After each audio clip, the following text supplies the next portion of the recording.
obviously we get that question a fair amount. For me, it was kind of a logical progression. I think at a very early age, I loved airplanes, and kind of went after that goal to some degree, and it just seemed to be a natural progression. As you fly airplanes, you want to fly the next biggest experimental, high flying, fastest vehicle, and the shuttle is that, and it's probably going to be for a long time as far as anything comparatively speaking. So it was just a great opportunity, and I worked hard, obviously, but had a little luck involved too, and it's a great privilege to be able to fly it. There are a number of them, and some of them are fairly emotional. All the time and effort to get to that point when you first get into space, just all the things that led you there.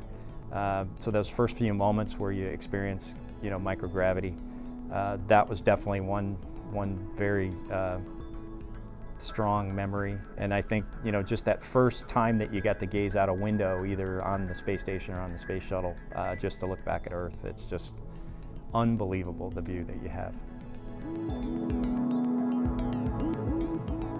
The biggest challenge, for me, I think getting through the Columbia accident, I think, was probably the biggest for me.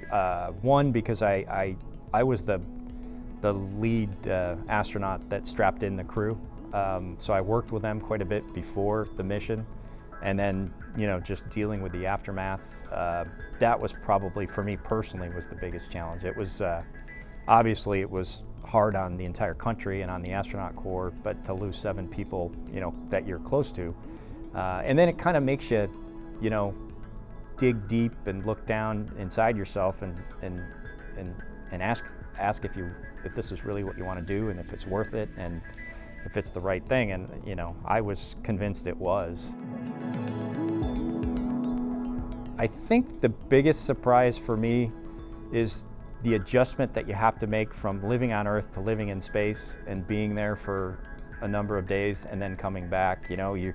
You're laying on your back on the pad thinking you're probably not going to go because there's going to be a weather issue, and you come out of the 9-minute hold, and 17 minutes later you're in space. And just adjusting your psyche to that it's a lot harder than you think. And then you come back from a mission, you land, and 2 days later you're mowing your lawn.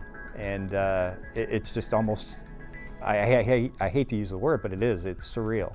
And when you think back on a mission, it's almost like it was a dream, and you kind of have to ask yourself, was that really me? Did I really do that?